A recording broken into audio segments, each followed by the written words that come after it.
Oh boy. Whew. That was a long ass yawn. What a great way to start. Oh man. Woo!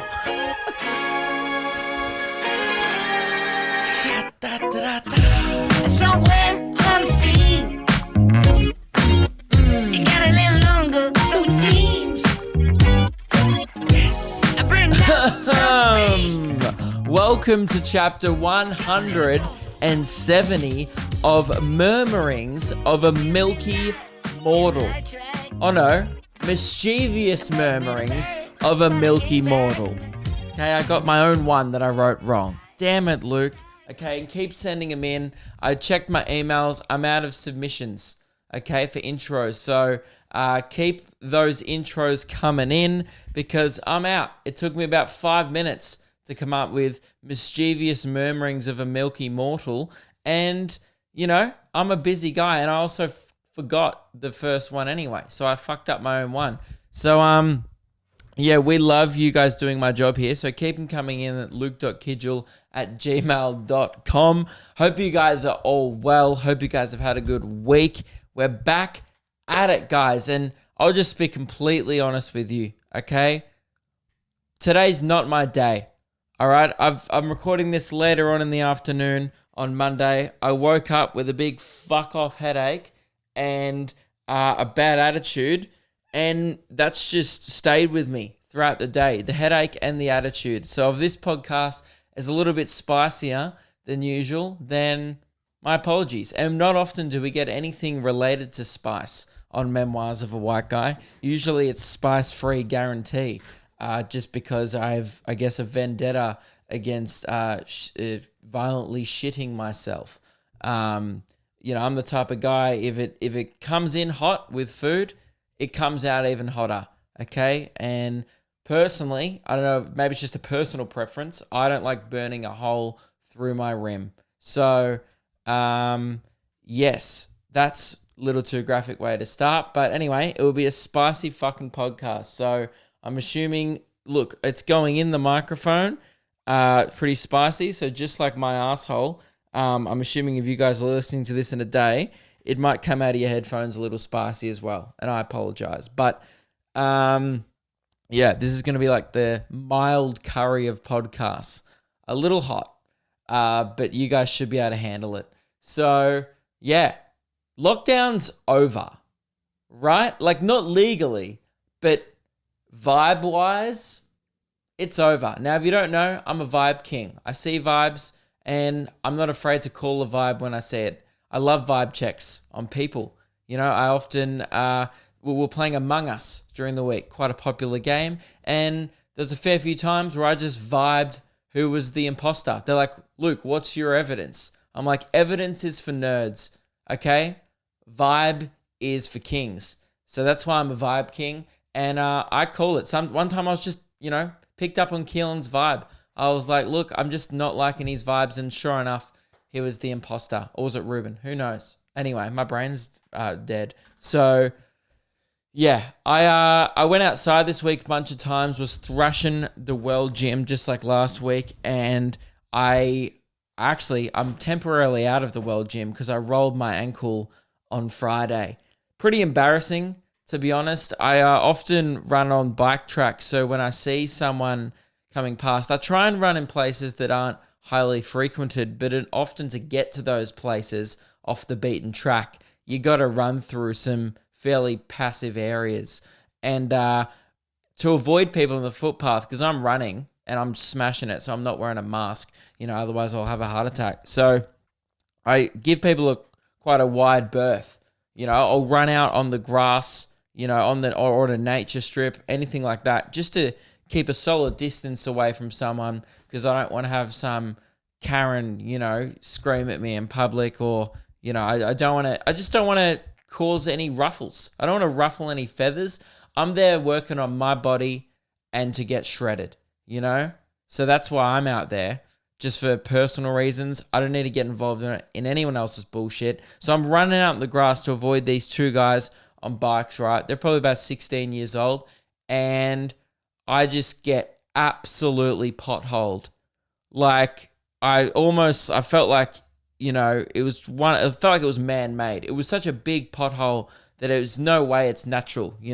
Just like those ones during the Vietnam War. Where the Viet Cong used to pop out and I felt like I fell into one of those fucking man-made trapdoors.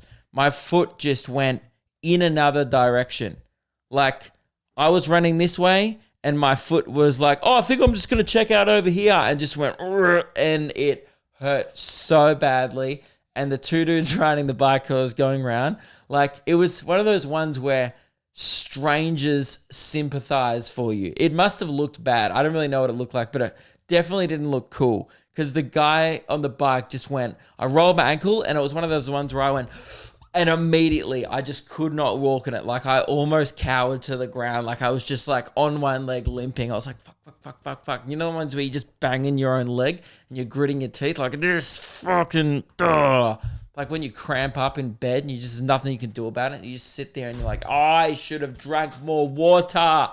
Is that how you get rid of cramps? Isn't it dehydration? Anyway, maybe that's not right. But I like that I say something kind of medical and I just immediately doubt myself. I'm like, that's probably incorrect. But yeah, anyway, I roll my ankle and the dude next to me just goes, fuck. And the guy on the bike's just like, oh, and they're both just like looking at me like, are you good? And I'm just like, oh, I'm looking at back like, I'm not, I don't think I'm good, to be honest. But yeah, so that was pretty embarrassing. So I've been out of the World Gym for about 3 days now. And I'm so stupid that I rested for like a minute. I was like, okay, that's good. It's good. But I was meeting my dad, right, because we're going for a walk. So I was like, oh, I don't really have my phone on me. So I was like, I can't call him to. So I just kept running. And then I ended up doing another 9 kilometers after I'd already fucked my ankle. And then 3 hours later that night on the Friday night drinks, my foot was just in agony. Like I iced it and it swelled up like a mofo and it was bad. Not good. And now I've had 3 days off the Well Gym and it's killing me because the vibe is alive out there. And yeah, but when I was out there last week, I don't know if you guys in Melbourne have noticed the shift in attitude of everyone in regards to like the whole pandemic and caring. Like my local playground, as soon as playgrounds opened and as soon as the 5-person or whatever it is gathering outside was allowed, dude, it's over. It's over for the like Daniel Andrews and stuff. Dude, did you see the pictures of St. Kilda Beach? As soon as you give people a fucking centimeter, they'll just take an inch. You know what I mean? Or is that the saying? Give people an inch and they'll take a meter. You know what I'm talking about. Like you give people a little bit of leeway and they're like, oh, I'm just going to like, technically we're all allowed to hang out in group. You know what I've seen a lot of? Groups of 10 people just sitting a meter away from each other going, well, oh no, we're 2 different groups. Like that's the thing. There's always loopholes. That's why this is like people like, why don't they let us out? I'm like, because they let you all out and we all fucking abuse it. Now, I'm not going to pretend I'm not above this, all right? I'm absolutely going to be doing shit like this. I love loopholes. Loopholes are one of my favorite things. I mean, I made a career of breaking rules, okay? I've been following the COVID rules because I'm a safe little boy, but, it is getting to the point where everyone's just getting fucking sick of it, It's shit, and there's nothing you can really do about it, but God damn, my local playground that I run past is like fucking Disneyland. I've never seen that many people frequenting a playground before. And we're not even talking just kids. There's parents on the slide just going, look, I haven't been out in 6 months. This is the biggest thrill I'm going to get. I'm not allowed to go to Movie World, for another year probably at least. So I may as well just enjoy this local slide. And it's wild. Like there's coffee vans, at all the big playgrounds, and there's parents like, because, when people are drinking coffees, having a chat, no one's wearing masks. It's loose. The kids are running around. Oh man, the virus just must be going, this is our chance, boys. 3rd wave, huh? Let's have a dip. Let's spread this shit. It was great. It was fucked, but it was funny. I ran past this and I was like, yeah, I'm not going to be performing again anytime soon. That's all I could think about. I ran past this playground. I saw like literally 200 people. It's quite a big playground, but still, you couldn't get a car park. The car park was completely full. I was running through it and I'm just thinking like, oh, I'm not going to be able to perform for years.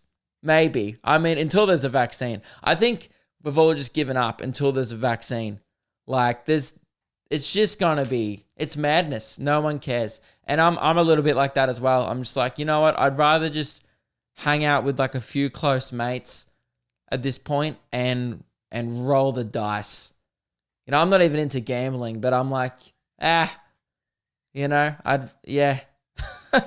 just at that point. I think I can speak for a lot of people, particularly in Melbourne. I'm fucking sick of it. I mean, everyone else is just chilling right now. It's so bad. Watching all your friends from Sydney and Queensland and Perth, South Australia, anywhere else, just have a sweet time, And I'm just like, cool. Yeah. On Saturday, I heated up some lasagna and played some Tony Hawk. That was where my night was. That was actually rad. I don't know why I'm knocking that. That's actually, it sounds like a sweet Saturday night. It was. Unlocked a few levels. I've almost finished the game, but I think I'm done. And again, it might be my headache talking. It might be my bad attitude, but I'm absolutely off it. We shouldn't fully open up again, but would love it to just go to like, you can have 3 people over or 5 people over to your house. Nothing more I'm excited about than just getting in the backyard with a couple of the boys and just having a mad piss up. It's been too long. And it's it needs to happen soon. So that's the way I'm feeling. Maybe that's bad to be feeling like that. It's a little bit selfish, I guess, because there's still people dying, but no one that I know. That's the definition of a selfish thing to say. But it doesn't directly affect me though. So. And that's what we love here. We love it when when tragedy doesn't personally affect you. We love that. So, I'm over it. I think I'm just done. I feel like I've completely changed my tune from like 2 weeks ago. 2 weeks ago on the podcast, I was like, I don't mind lockdown. It's going great. I've got it easy. And I do. I'm very fortunate. The fact that it's taken me this long to crack the shits is quite incredible. I'm someone with quite a short attention span and I get bored of things easily. And I've almost hit the 4-month mark and now it's starting to get me. I had mates who were like this 2 weeks in. They were just like, fucking get me outside. I just need to get outside. Now, granted, they definitely have ADHD, but I feel for them. I've lasted a long time being calm about this, but you know what? Should have probably had a Panadol before the podcast because I'm fucking off it. So, got to do an update about the big down ball, handball, wall ball debate that came up last week on the stream. Then I brought it up again on the podcast. And since then, all I've seen is infighting, public schools versus private schools, people arguing about, I guess, something that you should all have fond memories of. I guess that I wasn't really trying to start an argument. Even though I knew it would, I was more just trying to get a definitive answer of what is the correct term. And from my research that I've done this week, there is no definitive right answer to this question. It's purely what you call it, I think. So if you don't know what I'm talking about, and I do need to clear up a few things because I think there was a lot of confusion even with you guys to listen to the podcast last week. I was trying to get to the bottom of the game where you slap a ball against a wall and then the next person slaps like a tennis ball against the wall and the bang, bang, bang. And then if you fuck it up, you're out. And then it's next round. Everyone else is in until it's 2-on-2 at the end and then someone wins. That's the game I'm talking about. Now, we called that down ball at my high school. A few people call it a wall ball. That was quite a popular one. And I also will accept handball, right? I said last week that I wouldn't accept that, but I think that's actually the most popular name for it. But I just want to clear this up because I think there's a few people that are confused. I'm not talking about Foursquare. Now, this confused a lot of people from Perth, I believe, because I spoke to a couple of people from Perth. Now, look, mate, I'm from WA. I've never heard of this game where you slap a ball against a wall. Like, what the fuck is that? We just kind of play like hand tennis and we call it handball. You know, like in either a bat tennis court or a Foursquare court. He's like, we just call that handball. So I think a lot of people call down ball, my version, the wall one, right? Or wall ball, handball, and Foursquare handball. So I know this is confusing, but people refer to both games. They're two completely different games as the same thing, which is why handball keeps coming back to me as like the most popular way. But I'm like, you guys probably don't even know what the fuck I'm talking about. So I just want to be clear. I'm not talking about Foursquare, the game where like you're king, dunce, and whatever like the four things are and you move around. I'm not talking about that game. I'm talking about the one where you slap it against the wall. That one is pretty much called either handball or Foursquare. I mean, if you call that handball, again, you're a savage and it's weird, but I'll allow it. I want to get to the bottom of what's the one where you push against the wall, right? Now, a few new titles started coming out this week. Their camera died. What were we saying? Oh, yeah, some people brought to the table new titles for these games, new names for it. Some people saying, oh, nah, at my school, it's called push ball. Do you go to a special school? What do you mean it's called push ball? Oh, we push it. We don't even hit it. We just use the force. That's probably what they call it at the Jedi Academy. You know, that's what all the younglings play. Just like, you can't push the ball. You slap it. It's a slap movement. It's a smack, a hit. Smack ball would be better, to be honest. Even slap ball. That sounds kinky. But, and then some people were saying, nah, at my school, we call it one touch. What? I've never even heard of that. One touch.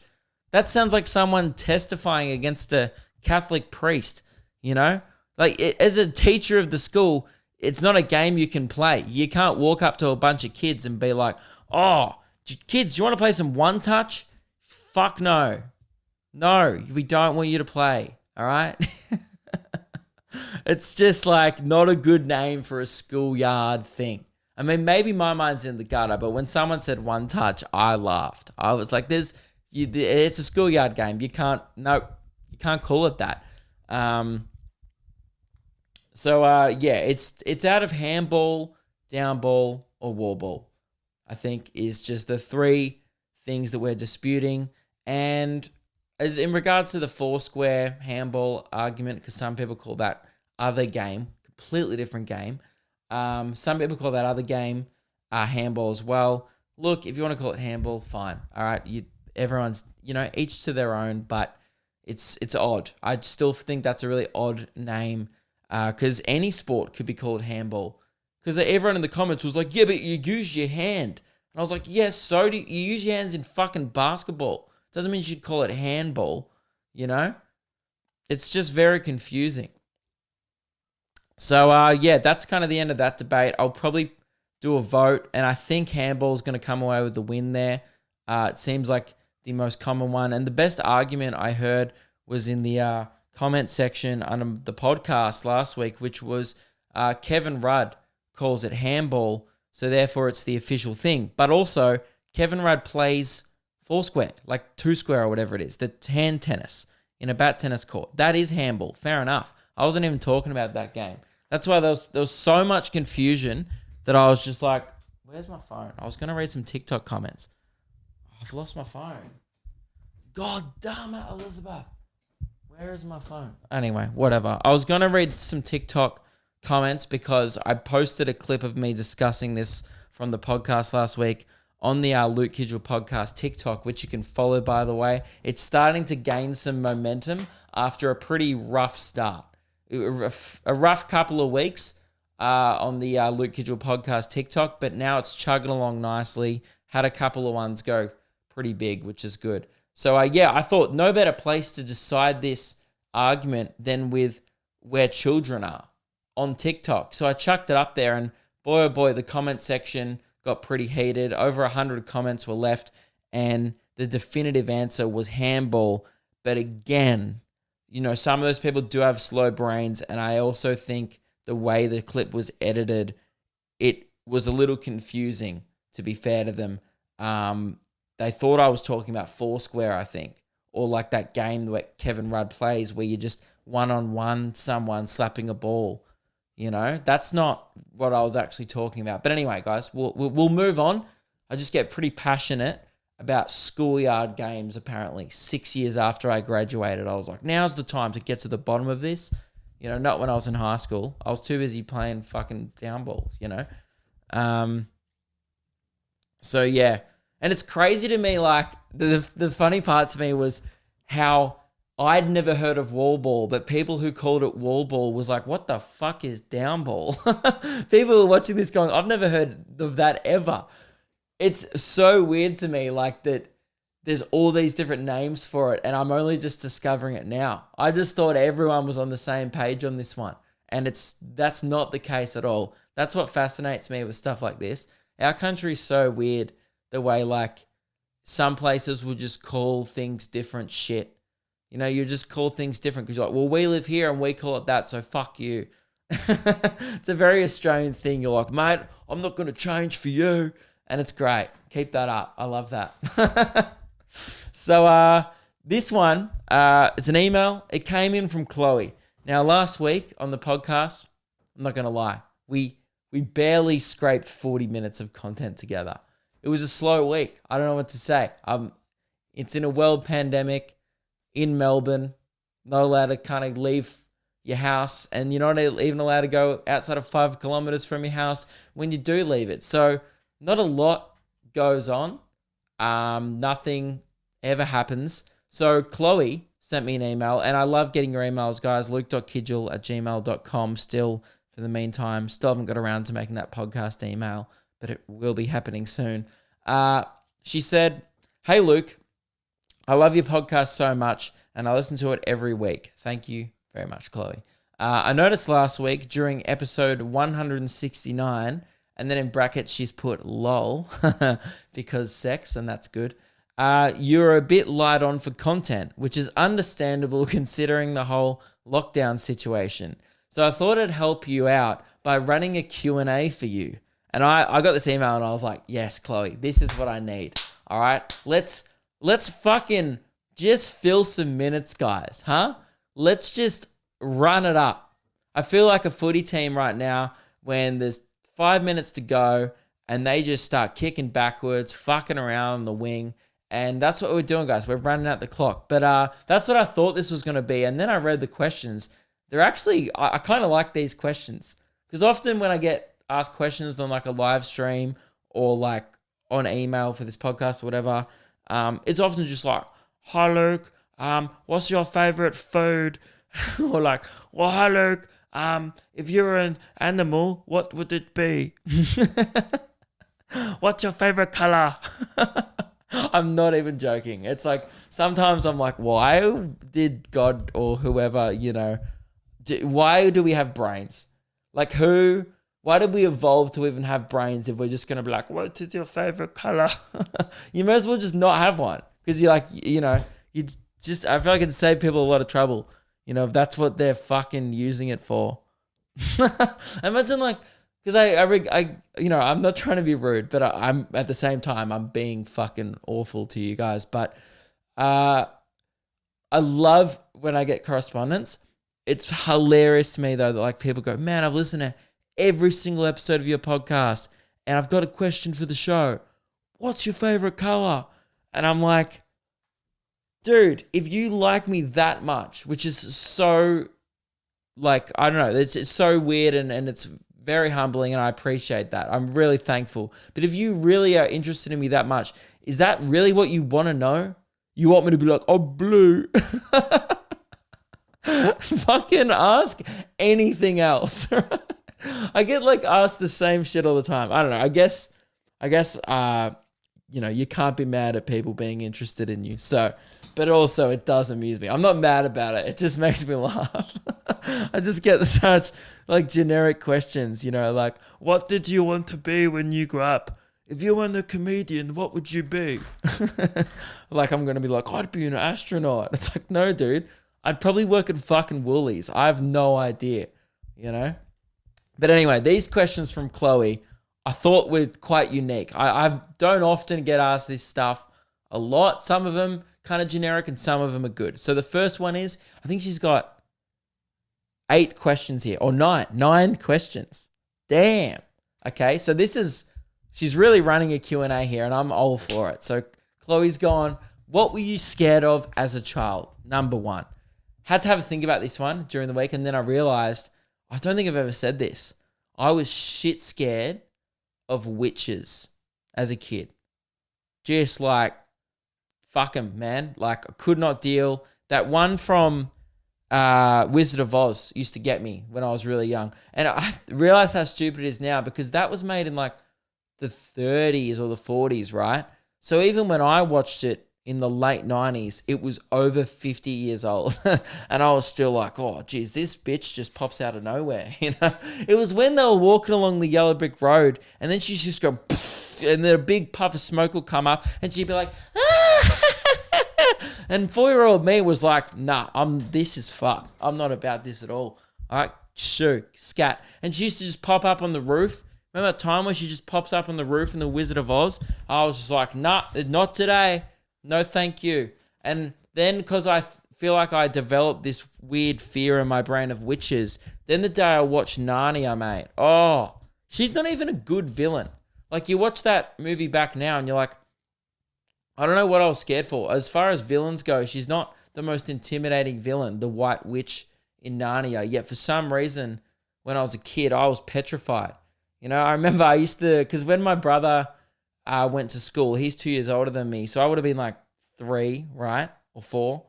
3, yeah, in 3-year-old kinder. So he's started prep, so he's away during the day. All of a sudden, I've got no one to play with, right? So for 2 years of my life, I was just kind of at home with mum, chilling during the day. Like, going to kinder, but on the days off, just had a lot of free time to myself. So in the backyard, I used to think, like, if I locked the fence, that my backyard would be witch-proof, which the logic now, I agree. I hear you. I know what you're thinking. But Luke, they just, out of nowhere. I know. I watched a wish Jeff. I watched a wish. Oh my God, I did it again. I watched a witch fuck my life. Just, kind of come in with a puff of smoke in the movie. And I thought, if I locked my back gate, I'd just like create this witch-proof fortress. But, looking back at the back gate now at my parents' house, I'm just like, yeah, look, that wouldn't have probably stopped anyone, let alone someone with magical powers. You could just open the gate. It wasn't even locked. I just used to it wasn't even padlocked. I just used to close the bolt on the gate. And I was like, oh, thank God, no witches can get in here now. But I guess when you're like 4, you see a fence, that's like that high. You're just like, oh, nothing's getting through that. Probably not even a dinosaur could jump over that, because everything seems massive. I remember the first day of prep, the grade 6s I thought were adults. Even though like I had a teacher that was an adult, you'd see a grade 6 kid. I remember the grade 6 kids used to play British Bulldogs, and I remember thinking like, that's a man. Like, that's like an adult male. And now you see a grade 6 kid and you're like, you are 12. Fuck you. You just see one in the street and you're like, you're at the most annoying part of your life. You know what I mean? It'll be fucking 6 years before you become likable again. Whenever you see like someone entering that age. But I remember when you're 5, you're like, that person is a role model. The way these dudes play British Bulldogs, that's crazy to me. I used to look up to grade 6s and I was like, man, one day, if I ever even get that old, I'm going to be a grade 6. And then I became a grade 6, and you come into year 7, you're like, oh, and it happens again with the year 12s. You're in year 7, you think you're a big dog, come out of primary school, and then you go into year 12 and you're like, oh, there's actual adults here. There's some people are turning 18.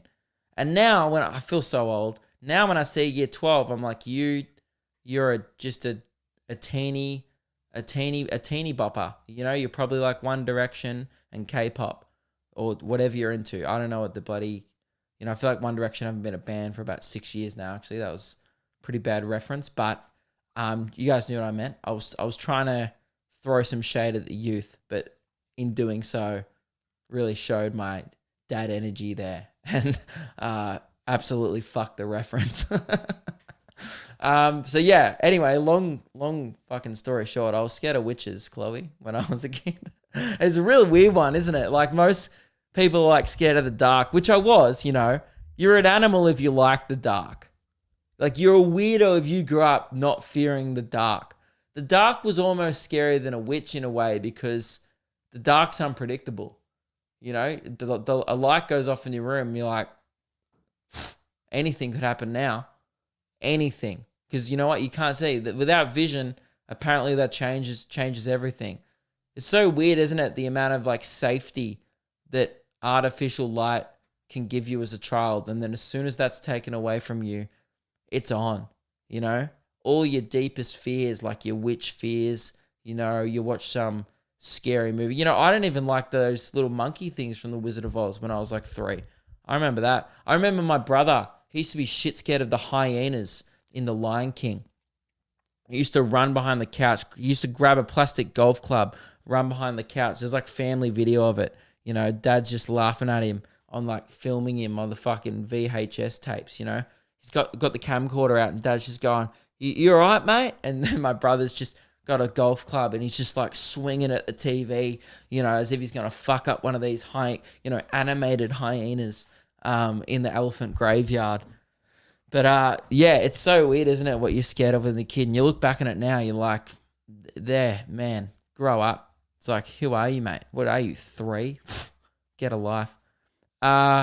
You do, this is question number 2, by the way. I feel like at this rate, this Q&A is going to fill the whole podcast. You do a lot of stuff online. What content are you enjoying the most at the moment and why? I do a lot of stuff online. Podcasts, videos, now I'm streaming. I'm going to say streaming is what I've been having the most fun with in the last couple months. It's easily my favorite thing to do. I think it's just the live element, to be honest. It's like, I love the interacting with you guys, like the fun community that we've built over there. You know, even though like I feel like I'm an asshole sometimes in this podcast, but we do have a lot of fun. And yeah, the community that we've built is super nice. And that's one thing that I've been loving about. I talked about it last week. You guys are so fucking nice. It's so weird because like I'm such a dick. Like a lot of the time, like as a joke, but also like it's also like that's me, you know. Like, you know, sometimes I'm just like, you know what, man, I got a fuck off headache and a bad attitude. Time to do a podcast, and then the people I attract listening to it are so nice. They're like, classic Luke. Yeah, he's a silly boy. You know, you guys are like such genuine, like I don't know how to describe it, like soft, caring people. Soft is a weird way to describe you guys. Even weirder if I said you guys were hard. But yeah, you guys are just like caring, nice people for the most part. And that always confuses me because I give off sometimes very negative vibes. But I try not to, you know. So yeah, definitely Twitch. And the videos that I've been loving the most doing have actually been the Pro Gamer channel. If you don't know, I have a gaming YouTube channel. I kind of talked about it for like the week that I announced it, but haven't promoted it much since. I kind of put like in a lot of effort. I don't think people realize, like some of them are just Twitch clips, but like a lot of the Tony Hawk ones and stuff, I edit together like the best 4 minutes of a 3-hour live stream and add some voiceovers. And if sometimes there's like an arc or an objective that I'm trying to achieve throughout the live stream. So I put some cinematic music under it, and it's ends up being a really fucking funny video, I think, but they don't get too many views, but I just like doing it for me. So yeah, Chloe, that's what I've been enjoying at the most is probably just watching the streams back, and I think that it's some of my best content. So go check it out if you want to check out the gaming channel. It's heaps fun. So What's the worst thing about being moved out of home? Um, Definitely the dishes and also like missing my family. I know that sounds lame, but I didn't kind of realize how much I enjoyed spending time with like my parents and stuff until I moved out. And, maybe it's also like the pandemic and stuff. You can't see them as much as well. It makes you realize that you're like, oh, I actually enjoyed hanging out with them. But it almost like now that I moved out, it almost actually, because it's a thing you do take for granted. If you have like a great family like me, which I'm very fortunate to have, is it's something you take for granted if you live with them. But then when you don't live with them, it actually kind of makes it, when you like hang out with your loved ones, it actually makes it like more special anyway. So it's kind of better being moved out because it means you appreciate it more and you all have a way better time when you are with each other. That's what I've found anyway since moving out. I've almost been out of home for a year now. Pretty crazy. Your boy's growing up. But yeah, and the dishes, the housework, I hate it. It sucks. I have nothing fun to say about it. It makes me angry and it makes me sad. Fucking washing a dish. And we still haven't got a dishwasher because they can't come in because of COVID. So it just makes me even more miserable when I do it. Question number 4. I know you've been excited about MGK's new album. That's Machine Gun Kelly, by the way, which I have been. Me too. I just want to know, what did you think? I feel like I've been this album's biggest promoter since day one. Not sure why. I'm not getting any kickbacks. I just haven't been that excited about an album in the genre that I really enjoy for a while. It's just exciting. Like I've been a fan of pop punk since I was like 14, 15 years old.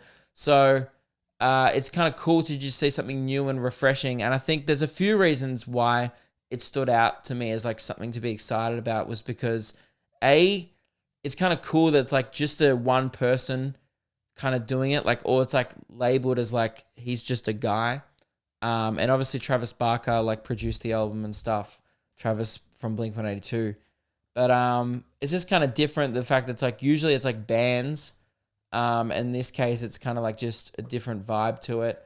And I think that makes it a lot more personal, because often like when you're listening to lyrics of like a band, it's harder to connect with because you're not sure if it's like the singer's lyrics. Often like, like I know Pete Wentz from Fall Out Boy used to write a lot of the lyrics and stuff like that. So it's like often the guitarist and the bassist will actually write a lot of the lyrics and stuff.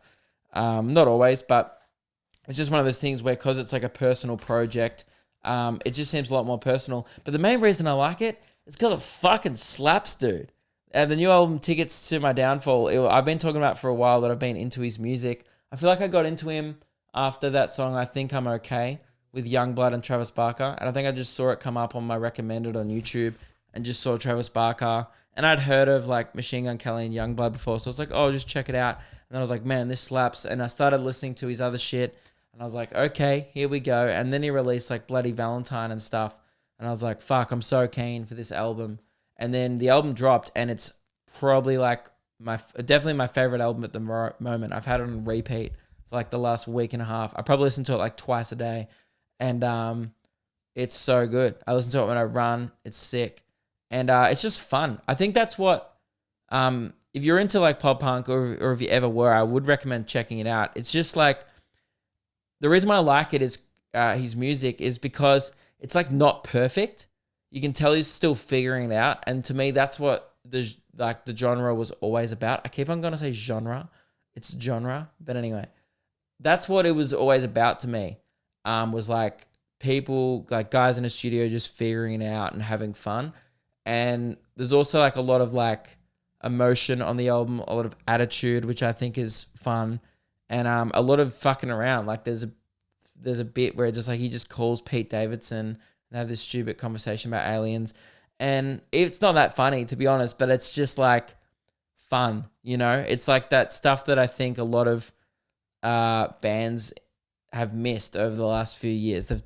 All of a sudden, like pop punk became like this serious thing where like people like were trying to be cool. I'm like, the whole thing was, it was like never cool. It was just like kind of tacky, fun skateboarding music, and then occasionally, there was some like like rebellious emotion behind it, which I always liked growing up. So yeah, it kind of like captures all the things that I love about that music in one album. There's some songs that are just like you can dance to, like Kiss Kiss, and then there's Bloody Valentine, which is just a fucking banger. And then there's the song with Halsey, which is, what's her name? I keep saying her name wrong. I was doing this on a live stream the other night. Halsey. I don't know. Anyway, she's fucking sick. That song is the best song on the album. Anyway, yeah, I could talk about this for ages, but I won't, because I've already talked about it on a bunch of live streams. But yeah, go check out Tickets to My Downfall. I don't know why I've promoted this dude's album for free, but it slaps. So that's what I thought. It definitely exceeded my expectations, because I went into it going, this dude's a fucking rapper. There's no way this will be as good as I've built it up to be in my head. And then I was like, damn. The first song came on, and it was like this My Chem, like Welcome to the Black Parade type start. And then it just went, and like this beat and the lyrics, and I was like, whoo, damn. And then that didn't stop for the rest of the album. The next song I'd be like, okay, the next one will be shit. And then I was like, okay, fine, the next one will be average. There's not really like a bad song on the album. And even the bonus tracks, like the deluxe album, whew, slap-a-rooney. A big old slap from start to finish. Would recommend. Let's move on to the next question. 5. What type of kid were you? Example, class clown, quiet, confident, sporty, or gamer, etc. I think I've talked about this a bit on the podcast, so I don't want to cover any old ground, but I was like not a gamer at all. I didn't have a console growing up. My parents like didn't like me playing video games. I used to play some games on PC, but I just wasn't that into it, because like I never had a console. I never wanted one. Like I don't think I ever asked for one. I think that was kind of weird. Maybe I didn't ask for one because I knew my parents weren't keen on it, but I never like really felt that like I was missing out on much. I used to just like make cubby houses, build weapons. I was that kid. The kid who's just like always outside riding their bike. I spent my whole childhood along like our local bike track. I know all those trails like the back of my hand kind of thing. I used to do that. We used to just like make weapons in the backyard, make bow and arrows. Me and my brother used to shoot them at each other. It's pretty fucked looking back at it now. Like there's some of those things that they weren't lethal, but they definitely could have taken an eye out. You wouldn't have like pierced the skin, but they used to hurt. We used to make like wooden swords and just, sometimes if we'd for real have a fight, like we'd just start using the swords that we made that were kind of designed to play. But then if shit got real, you just pick up your sword and you'd hope that you built it good, because... And it was mainly like we used to sand them down, and it was a whole thing. Like these are wooden swords. And then when we started trying to build metal ones, that's when our parents were like, yeah, look, we're not going to do metal swords in the backyard. You guys are 10 years old. And that's fair. So I would say that was me. And at school, I was definitely like a show off and probably a bit of an asshole looking back on it. Like I was like a nice guy, but I felt like everyone has shit that they regret from when they were a kid. I wasn't like a bully at all. I would definitely like don't have it in me to be like a bully, but I was definitely like kind of like I am now, but in a really immature way, in like a non-self-aware way, where sometimes I could just like be a dick to someone, and I always regretted that. But I ended up becoming friends with a lot of people that I maybe like could have treated better in primary school and stuff in high school. So that's always good. But I was like an immature fucking kid. I was 10, I felt like I was into sport. And I felt like I was a pretty nice kid, like well-mannered, parents used to like me type thing. But then obviously everyone has those moments in your childhood where you're just like, fuck, what did I do that for? You know how you only ever remember the bad shit you did as a kid, and you never really remember the good things you did for people. Like the things that I just remember and me just being a fucking asshole. Like, you know, you guys at school used to like go into the toilets, get toilet paper, wet it, and then throw it up at the roof, and it used to stick on the roof. In grade 2, we used to do that shit every day. And looking back at it now, you're like, dude, that was some guy's job to clean that. Like, what an asshole move. But when you're 8 years old, you're like, this is incredible. Wet paper, sticks on a roof, it's never going to get old. I remember I used to just do naughty shit like that all the time. And my dad was a teacher at the school I went to.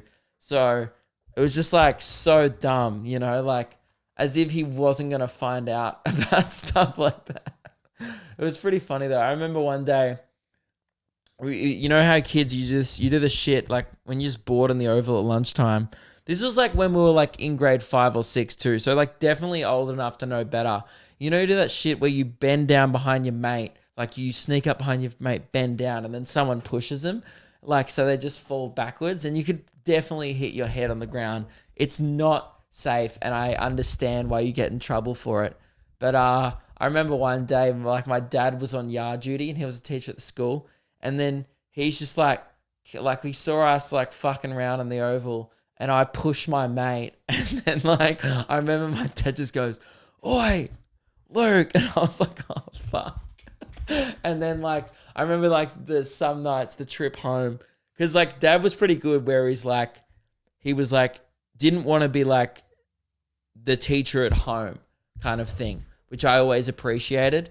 And he was pretty good in the sense that like he used to like not try and bring anything that was like would have just been a general schoolyard thing that you wouldn't get a parent involved in usually. He just would leave that at school. But it was me being a paranoid kid. Like on the drive home, I'd just be silent going like, oh, I got in trouble today, you know, and he'd be like, all right, so mate, we're going to watch the footy this weekend. He'd be like trying to keep spirits up, and I'd be like, no, I'm still not over the thing that happened at recess. It was always kind of weird actually having a dad that's at school, but I feel like it was weirder at the time, and then I look back on it now and I'm like, it really wasn't that weird. I was overthinking it because I was 9.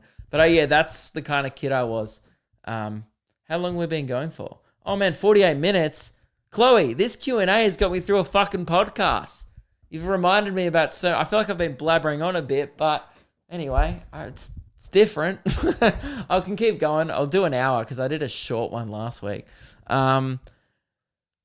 Best thing to come out of this corona lockdown was the question number 6. Yeah, probably the same as before. Twitch. I think I was shocked at how much I love streaming. So much fun. And I think it's just like, this is kind of a boring answer and more in the business side of things, but I think it's like really forced me to evolve and adapt my business with the times, which is kind of like a good wake up call anyway. It's one of those things where Lewis and I, we were talking about the other day, we've drawn so many positives from it. Like there's obviously the negative of like, I keep forgetting, I lost thousands of dollars 6 months ago when everything got cancelled. I'm still paying it off. Like I still have a monthly payment plan where I'm paying money from the tour off.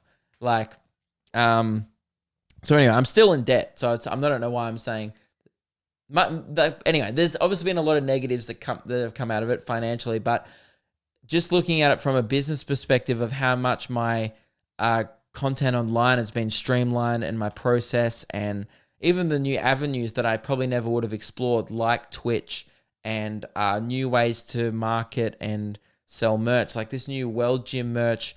Probably wouldn't have done like a one-off merch drop because I was just in that cycle of doing tour merch and then trying to give merch a break, and then so it sells on the next year's tour. So it's just been like a really good opportunity to try some different stuff that I maybe never would have done. And personally, you kind of figure out what you really want to do in life when you have 6 months to figure it out. It makes you realize, like, I think there'll be a lot of people that after this lockdown in every profession, regardless of what you do, that might shift after this. They will stop working for a bit, realize that they're happier, and then go, I'm not going to go back to that shitty job that I was doing before lockdown. I feel like there's going to be a lot of that happening. So it's kind of good to reflect on what you like, what you don't like doing, And there'll definitely be some things that I change going back into stand-up, for sure. I mean, the one thing I've realized is how much I fucking miss stand-up, and that it's made me realize I was like, okay, this is the one thing you loved unconditionally more than anything in the world, obviously, and Meg, is doing stand-up comedy. So, yeah, that's probably been the best thing to come out of Corona, is like drawing positives of like, okay, look, financially, this has been a shit year, but, you know, I've been getting quite fit. I've been trying to smash the world gym. I feel like I've grown as a person, man. I feel like I'm trying to do less immature shit. Even that stuff I did, I wasn't proud of. That gym shit. It was like real. I think I was just in a really bad fucking phase, where I tried to piss off the gym down the road of my house, and I told people to leave Google review. That was so immature. And I actually really regret that. And I think about that sometimes going like, that's so fucking dumb that I did that. I think it's because we did this thing on the Luke and Lewis where it was really funny about a month before that, where we like got people to write on Tower Hill McDonald's. But that was funny because it was like we're leaving Google reviews on a corporation, so it's not going to like hurt them. But I didn't realize that like the gym down the road that was being really fucking loud and annoying was like a small business. So I feel horrible about that still. So yeah, I've been, honestly, this is getting kind of serious, but I've been trying to just grow as a person, if that makes sense. And I feel like I have. I feel like I've kind of gotten my shit together behind the scenes, and I'm really trying to be more conscious of like not putting out negative shit into the world unless it's really funny, right? Unless it's like a good one, you know? Because, dude, the world's negative as fuck right now. So I'm like, I've just been trying to shift that. And I feel like I am having a little bit of an identity crisis on my YouTube channel. Like, I don't really know what I want to do there. I was really happy with doing Life of Luke at the start of the year, and I was loving doing stand-up, and I was definitely going to shift my channel into pretty much just being, I'm a stand-up comedian, watch me tour, watch me perform, and here's some behind the scenes. Like, that's where I wanted to take it, and it was working in February on that regional tour. And then obviously now I've had to reshift it because of the pandemic. But yeah, what was the question? Anyway, best things coming out. Yeah, anyway, I've just been trying to like evolve, and that's the only place where I'm still unsure is my YouTube content. That's the only place where I'm still unsure. But personally, I feel like I'm doing better than ever.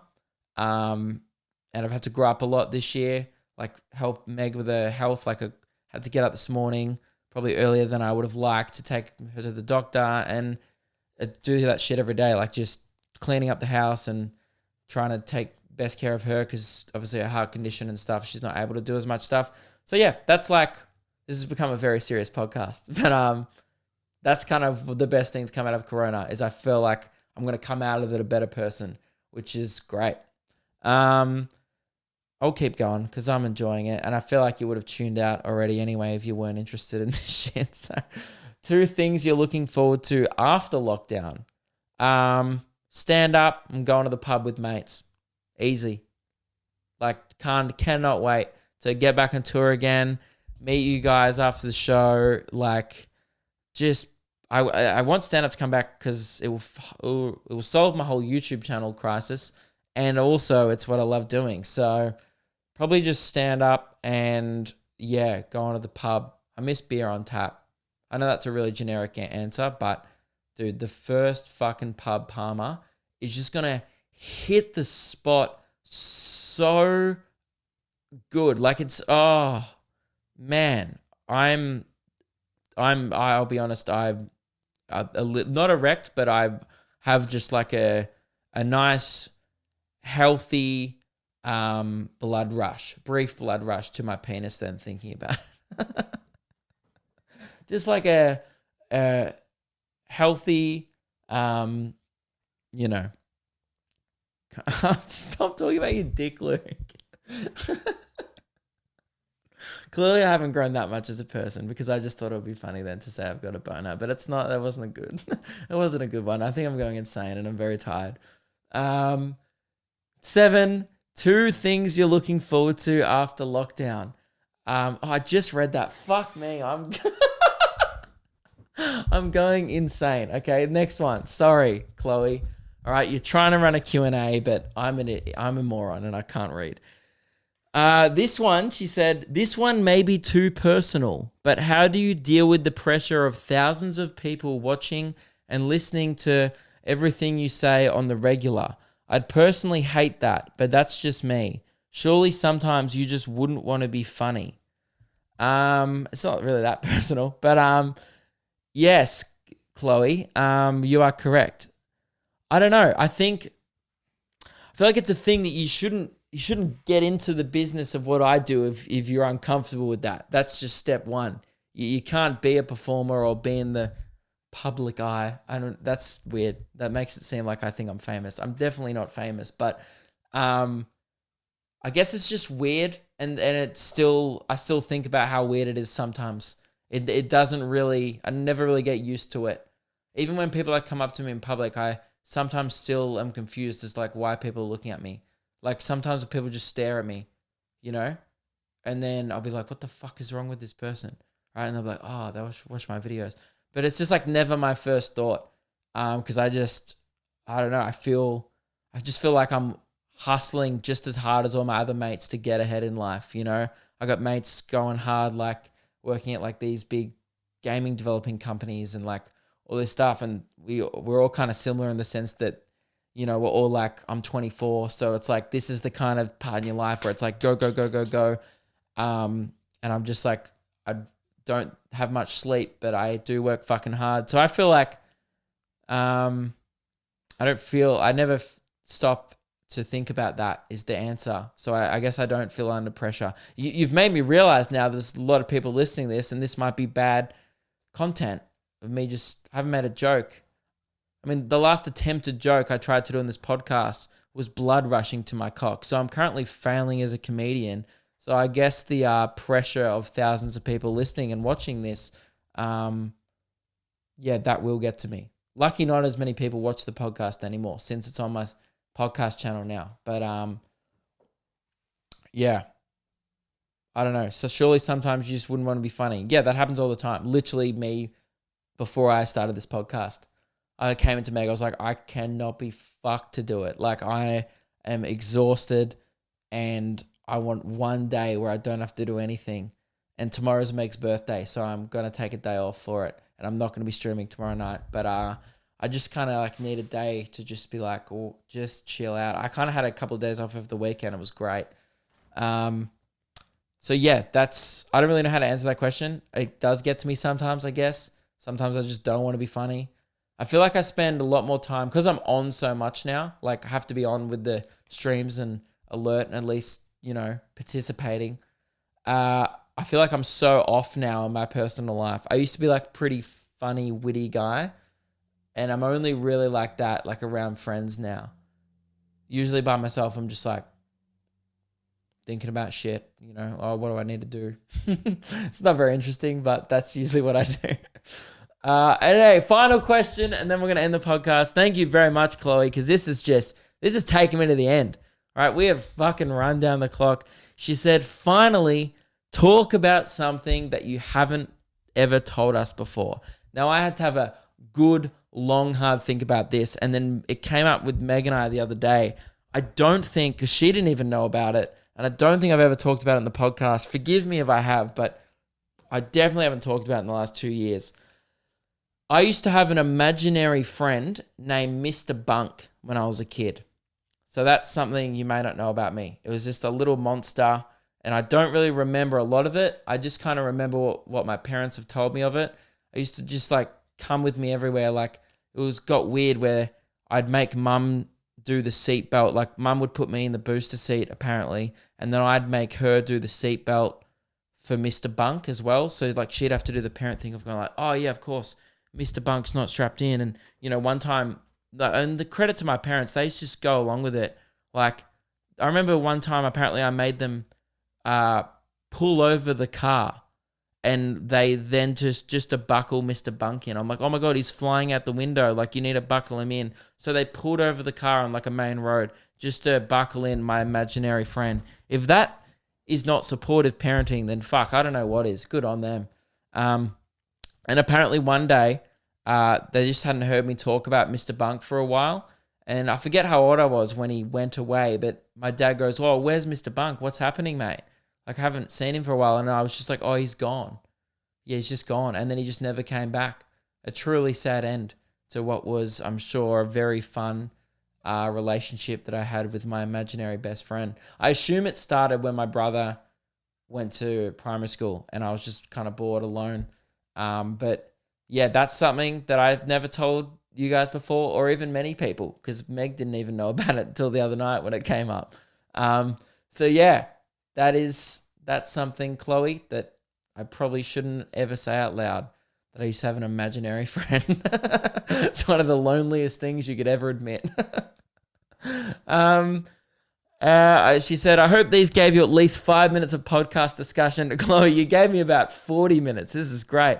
I can't wait for your stand-up shows to return so I can finally see you live. And please bring back the Life of Luke vlogs once this is all over. They were my fave. Hey, they were my fave too, Chloe. Thank you very much for watching. And yeah, I appreciate it, guys. That is the end of the episode. I actually had a bunch of other shit planned. I thought that would take like 15 minutes, but I do bloody love a chat, don't I? You cannot deny that. The fucking bloke loves a yarn. So I'll do some unpopular opinions next week. Bit of a different podcast today, but a fun one for me. Hope you guys enjoyed it. And yeah, actually, my headache's gone. I'm in a great mood. Maybe it was just my attitude that was causing my brain to hurt.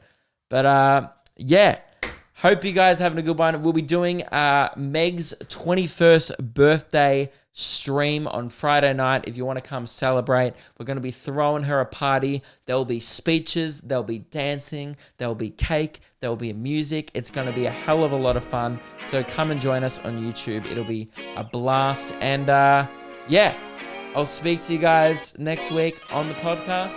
Hopefully I'll see you in the live stream on Friday night. And that's it. Goodbye.